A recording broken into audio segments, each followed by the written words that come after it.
बिस्मिल्लाहिर्रहमानिर्रहीम। आज के इस सेगमेंट में हम लोग unit number four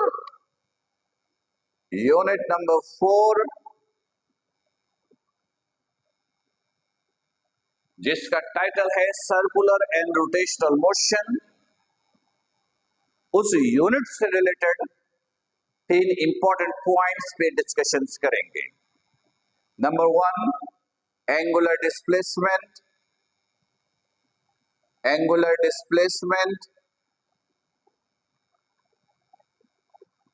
Number 2, angular velocity,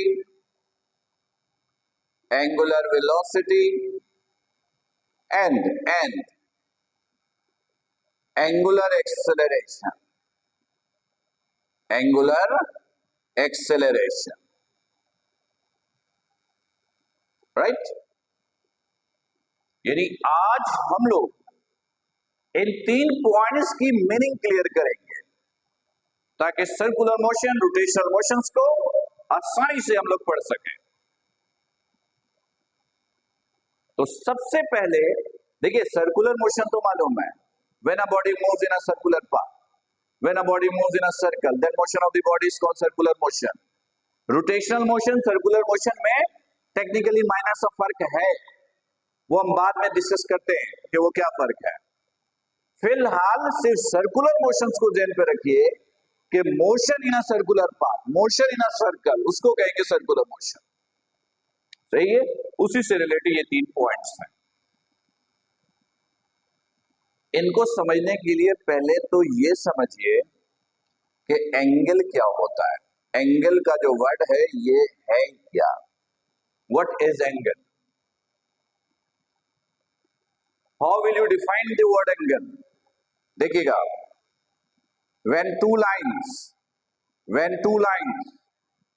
intersect to each other, then the measurement between the lines is called an angle. जब दो लाइनें एक दूसरे को इंटरसेक्ट करें तो इंटरसेक्शन पॉइंट पर दो लाइनों के दरमियान ये जो मेजरमेंट है इसको कहते हैं एंगल। ठीक है, एंगल का वर्ड क्लियर कि जब दो लाइनें इंटरसेक्ट करें तो दोनों लाइनों के दरमियान इंटरसेक्शन पॉइंट पे जो मेजरमेंट होगी, जो दिख रहा है, इसको कहते हैं एंगल। सही है, चलो ये बात समझ में आ गई। एंगल्स की मेजरमेंट हम 3 यूनिट में कर रहे होते हैं। Number 1 degree, number 2 radian, number 3 स्टेडियन। इन 3 यूनिट में कर रहे होते हैं। छोटी क्लास से लेकर अब तक डिग्री का इस्तेमाल आप करते चले आए हो। सही है, आज के बाद रेडियन का इस्तेमाल हम लोग शुरू करने जा रहे हैं। ये रेडियन का इस्तेमाल शुरू करने जा रहे हैं और फिलहाल सेकेंड ईयर तक स्टेडियन का इस्तेमाल तो हम लोग करेंगे ही नहीं, ये कट। तो फिलहाल स्टेडियन को तो भूल जाइए, रेडियन का जरा कॉन्सेप्ट क्लियर करते हैं। डिग्री तो अभी तक इस्तेमाल करते चले आए हो, रेडियन समझ लो पहले। इधर देखिएगा, फर्स्ट कीजिए, ये एक सर्कुलर पाथ है, ये सेंटर है, ये रेडियस है। रेडियस की कोई ना कोई मेजरमेंट तो होगी, ठीक है। तो पहले रेडियस की जरा मेजरमेंट कर लीजिए। 10 सेंटीमीटर है, 20 है, 10 मीटर है, 1 किलोमीटर है, जो भी है रेडियस को मेजर कर लीजिए। अब आप सर्कल पे मूव करना शुरू कीजिए। ये मूव करना शुरू किया तो ये जो डिस्टेंस कवर हुआ इसको कहिए एस, जिसे आप आर्क लेंथ भी कह सकते हो। बॉडी सर्कल में मूव कर रहा है, रेडियस r है, बॉडी सर्कुलर पाथ पे जो डिस्टेंस कवर करेगा आप उसको आर्क लेंथ कह सकते हो, डिस्टेंस कह सकते हो, s से लिखो। लेकिन assume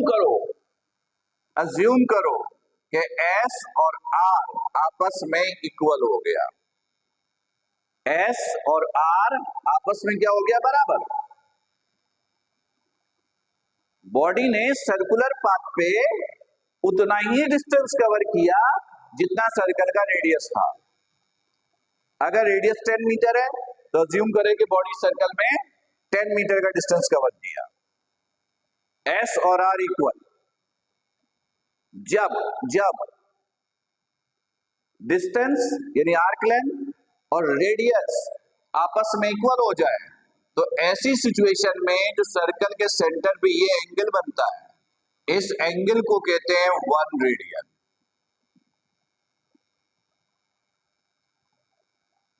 When the arc length cover distance becomes equal to the radius of the circle, then angle which is formed at center of the circle will be 1 radian. ये है 1 radian।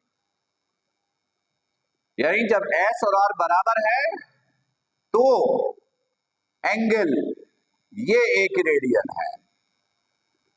ये तो रेडियन की definition हुई, ऐसे भी याद रख सकते हो कि 1 radian is equal to 57.3 degree.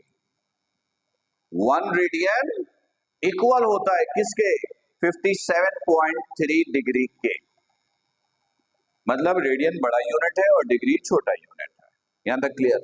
Okay, ये पॉइंट भी क्लियर करो। ये एक्स एक्सिस, ये वाई एक्सिस, ये एंगल 180 डिग्री, 180 डिग्री। 180 डिग्री याद रखिएगा पाई रेडियन के बराबर होता है। पाई रेडियन का मतलब 3.142 रेडियन के बराबर होता है।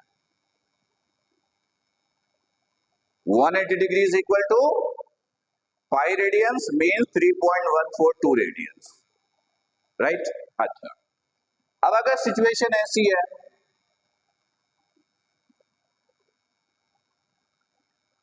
ये है पूरा,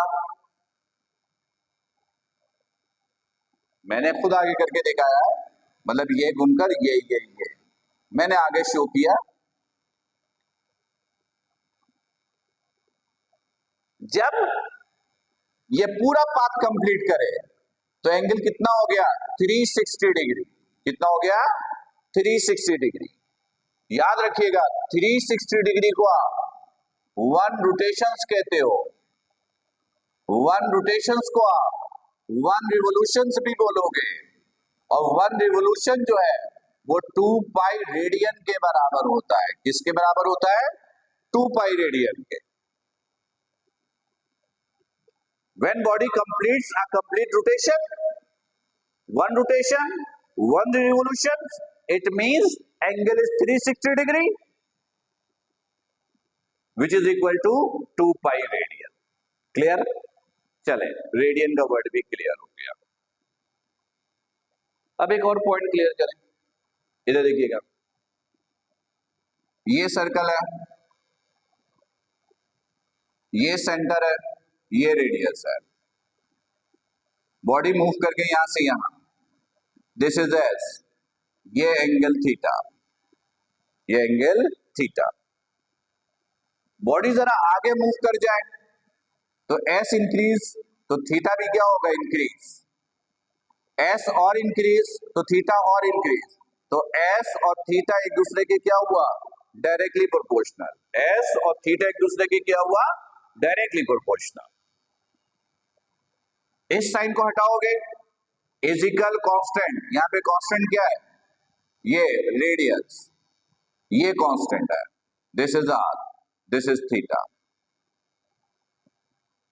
यहां पे कांस्टेंट क्या है, रेडियस, तो इसको हटाने के लिए इजिकल कांस्टेंट का यूज किया आर, तो फॉर्मूला बन गया s is equal to r theta, यानी सर्कुलर पाथ पे ये डिस्टेंस मालूम करने का फॉर्मूला। यहां तक क्लियर? क्लियर? ओके। अभी तक इतनी बातें हमने की, लेकिन अभी तक ये बात तो आई नहीं कि एंगुलर डिस्प्लेसमेंट क्या है। अब जरा समझते हैं, सुनिए गौर से।